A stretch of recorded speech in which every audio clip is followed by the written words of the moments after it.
Welcome back to A Peek at the New Shelf.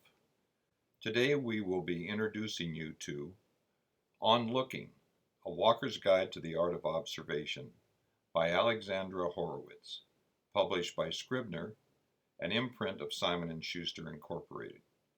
Read for you by Frank Davis. Introduction, Amateur Eyes. You missed that. Right now you are missing the vast majority of what is happening around you. You are missing the events unfolding in your body, in the distance, and right in front of you.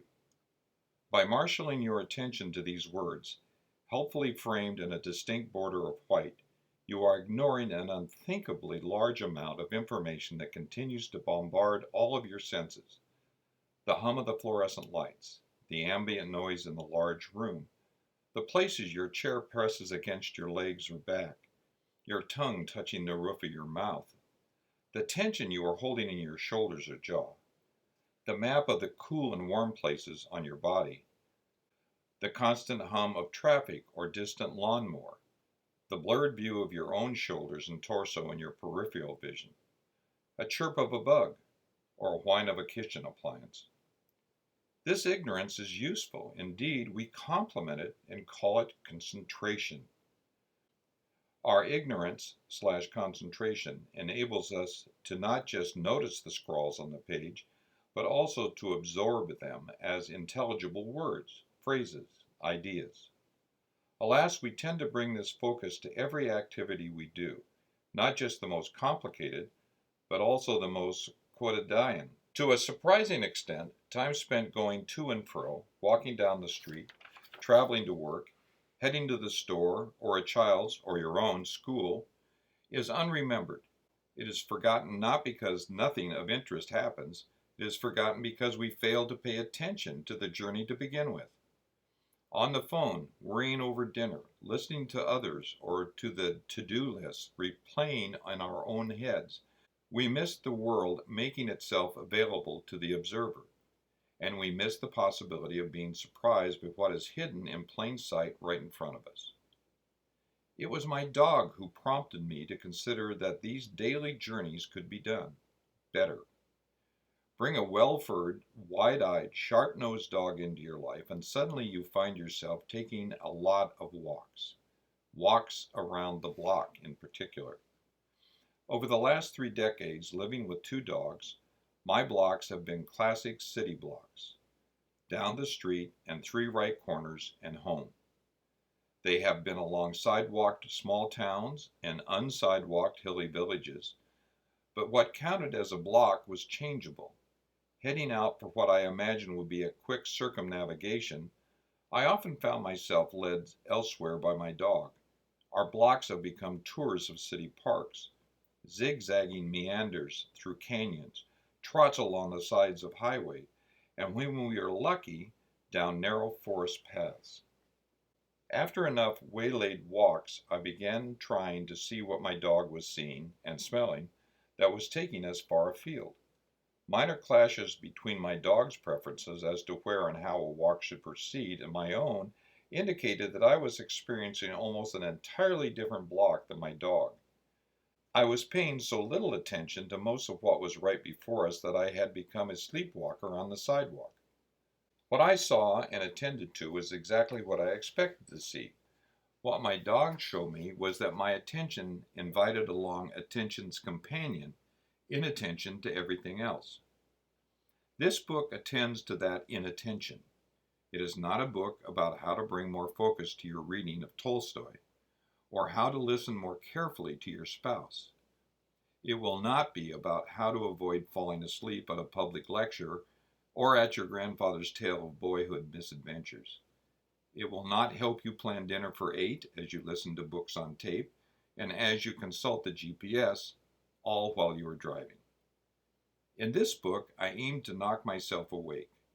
I took that walk around the block, an ordinary activity engaged in by everyone nearly every day, dozens of times with people who have perceived ordinary elements I was missing. Together we became investigators of the ordinary, considering the block, the street, and everything on it as a living being that could be observed. In this way, the familiar becomes unfamiliar, and the old the new. My method took advantage of two elements. The first is inherent in each of us. We all have the capacity to see what is in front of us. On moving to a new home, one's first approach is wide-eyed, with senses alert to the various ways that this new block differs from the old home. The trees provide more shade, or the cars are more plentiful, or the sidewalks are leaner, or the buildings are more deeply set back from the street. It is only after we have moved in, after we have walked the same street again and again, that we fall asleep to the block. Even the feeling of time passing changes on our walk. With less to notice, time speeds up. The capacity to tend is ours, we just forget how to turn it on. The second element takes advantage of individual expertise.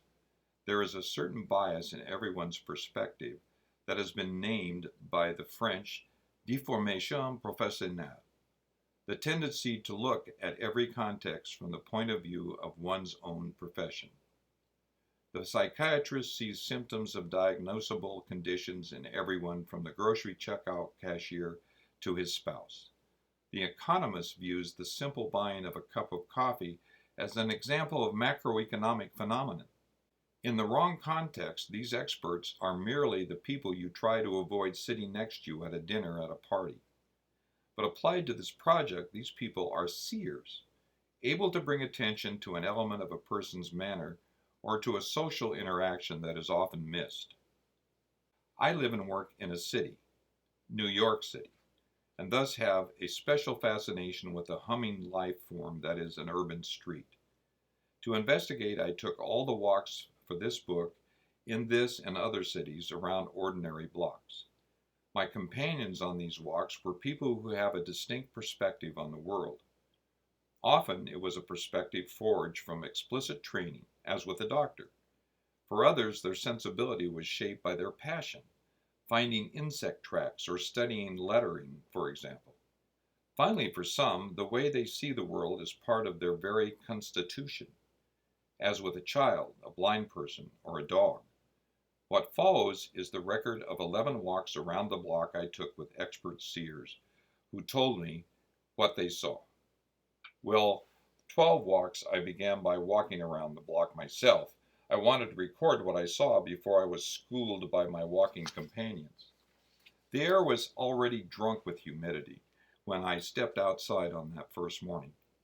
I chose to walk the blocks around my home because they are not particularly special blocks. I have a certain fondness for my neighborhood blocks, born of familiarity, but even as they have grown familiar, I realize I rarely look at them. Nonetheless, I was sure that I would be able to describe them well. My eyes were not altogether amateur. I was knowingly walking to see what I could see, and furthermore, professionally, I study animal behavior using a method that is, in essence, looking closely. On this walk, I set off at a slow pace with a reporter's notebook in hand, planning to reconstruct the scene later. Feeling wide-eyed, I turned down the block. My eyes rested first on the bags of trash by our curb. Shredded, formerly private papers were visible in their clear recycling bags. A beagle pulled on a long leash trotted by and unceremoniously defined the corner of the trash pile by urinating on it. I scribbled down something about flowers in a tree pit. When I looked up, I was at the corner, flanked by two large, somber apartment buildings. I briefly coveted a free parking spot, a gaping space between cars along the curb. There was no decoration in front of the near building save two pipes, one a humble water pipe, the other a mysterious two-headed gnome. I did not investigate. A child scurried by.